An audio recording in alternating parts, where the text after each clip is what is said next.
Welcome to ATR TV Telugu. Anakapalli జిల్లా GVMC కార్యాలయం వద్ద కార్మికులు ధర్నా మానుకోవాలని అన్నారు. జీవీఎంసీ జోన్ 7 కార్యాలయం వద్ద కాంట్రాక్టు పారిశుద్ధ్య కార్మికుల ధర్నా. గత 7 నెలల నుండి అరకొర జీతాలు ఇస్తున్నారు. 2 నెలల నుండి పూర్తిగా జీతమే ఇవ్వలేదు అంటూ ఆరోపణ. తమకు ఉద్యోగ భద్రత కల్పించి సకాలంలో జీతాలు ఇవ్వాలని డిమాండ్ చేస్తూ పారిశుద్ధ్య కార్మికులు జీవీఎంసీ చెత్త తరలింపు వాహనాలను అడ్డుకుని ధర్నా చేస్తున్న పారిశుద్ధ్య కార్మికులు. అధికారులు శ్రామికుల యొక్క అవస్థలు వారి యొక్క బాధలను గుర్తించి స్పందించాలని అధికారులు మనవి చేస్తున్నామండి. సకాలంలో జీతాలు చెల్లించట్లేదు, పని మాత్రం చేయమని చెప్పి అందరినీ ఒత్తిడి చేస్తున్నారు. వారికి అనుకూలంగా పనులు చేయించుకుంటున్నారు. అయితే మేము కొంతమంది ఏంటంటే వారి భవిష్యత్తు ఏమిటో తెలియక అస్తవ్యస్తంగా ఉన్న పరిస్థితుల్లో ఈ పనుల్లోకి వచ్చామండి బతుకు తెరువు నిమిత్తం.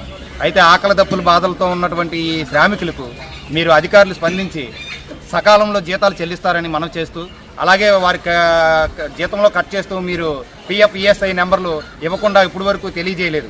అయితే ఈ పిఎఫ్ ఈఎస్ఐ అనేది కట్ అవుతుంది, కానీ జీతం అది ఎంత కట్ అవుతుంది, దాని తాలూకు వివరాలు కానీ దాని తాలూకు డీటెయిల్స్ కానీ మాకు ఎటువంటివి తెలియవు. ఈ విషయం ఆధారాలుగా మా సిఐటి ద్వారాగా మిమ్మల్ని అధికారులని మనవి చేస్తూ అడుగుతున్నాం. గత 3 నెలలుగా ఈ నెలతో 3 నెలలుగా మాకు జీతాలు చెల్లించలేదండి. దయచేసి మాకు చెల్లిస్తారని మనం అయినా సరే కాంట్రాక్టులు ఎటువంటి స్పందనకు వారు స్పందించట్లేదు. కనుకనే మేము ఈ విధంగా పోరాటం మళ్ళీ తెలియజేయాలనే ఉద్దేశంతో మిమ్మల్ని ఆశ్రయిస్తున్నాం. మీరు ఎన్ని రోజుల నుంచి చేస్తున్నారు? గత నిన్న ఈ రోజు 2 రోజులుగా చేస్తున్నామండి. ఎవరన్నా వచ్చారు? మరి ఎవరో రాలేదు, దాని గురించి ఎవరో స్పందించలేదండి. అనకాపల్లి జోన్ 7 నుండి మాట్లాడుతున్నాం సార్. గవర్నీయులైన కమిషనర్ గారికి, ముఖ్యమంత్రి గారికి అందరికీ మా హృదయపూర్వక నమస్కారములు. మేము గత 2 నెలల నుండి మాకు శాలరీస్ లేవు. మేము అద్దెంట్లో ఉంటున్నాం అన్నమాట. పిల్లలతోని మేము ఎలా తినాలో ఎలా ఉండాలో కూడా మాకు తెలియని సిచ్యువేషన్లో మేము ఉన్నాం సార్. అధికారులు స్పందించి వెంటనే మాకు బకాయి పన్నులు చెల్లించాలని, మాకు ఈఆర్సీ పిఎఫ్ కటింగ్ అవుతుంది అంటున్నారు, అవి కూడా రసీదులు ఇచ్చి మాకు కటింగ్ చేస్తాం అంటున్నారు. రసీదులు ఇవ్వాలని కోరుకుంటున్నాం. అలాగే మాకు పని భద్రత కూడా కలిగించాలని మేము అధికారులకి కోరుకుంటున్నాం. తర్వాతలేమో మాకు మా పక్షాన మాకు ఏ ఒక్క సమస్య వచ్చినా కూడా మాట్లాడడానికి అధికారులు ముందుకు రావట్లేదు. మాకు వాళ్ళకి సంబంధం లేదంటున్నారు. మా పని ఎప్పుడు ఉంటుందో ఎప్పుడు తీసేస్తారో కూడా భద్రత లేదంటున్నారు. సో అందుకే అధికారులు ఇది స్పందించి వెంటనే మాకు పారిశుద్ధ కార్మికుల పక్షాన న్యాయం మాట్లాడాలని అధికారులకి మనవి చేసుకుంటున్నాం. తర్వాత మాకు రావాలి సార్, కటింగ్ చేస్తున్నాం అంటున్నారు.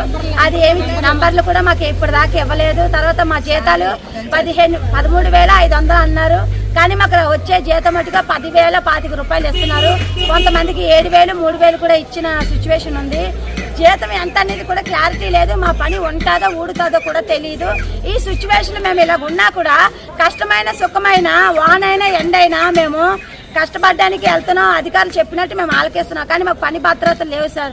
ముఖ్యంగా అధికారులు ఇది స్పందించాలని మేము కోరుకుంటున్నాము. తర్వాత కమిషనర్ గారికి నమస్కారం అండి సార్. మేము ఇలాగ జూన్ 7 నుండి మాట్లాడుతున్నాం సార్. మమ్మల్ని శాలరీస్ 13,500 అని చెప్పి జాయిన్ చేశారండి. ఆ చెప్పిన కాడి నుంచి మా జీతాలు 9,000, కొంతమందికి 8,500, కొంతమందికి వరకు మా జీతం ఎంతో కూడా మాకు తెలియదు. అలాగే ఆదివారం పూట కూడా సెలవులు కట్ చేశారండి. పండగల పూట కూడా మాకు సెలవులు ఇవ్వట్లేదు. ప్రతిరోజు మాకు పనులు చేయించారు. పని భద్రత లేదు. ఎవరు పడితే వాళ్ళు మిమ్మల్ని తీసేస్తారు, మీ పని అయిపోయింది, మిమ్మల్ని తీసేస్తారు, మీ పని అయిపోయింది అంటున్నారు.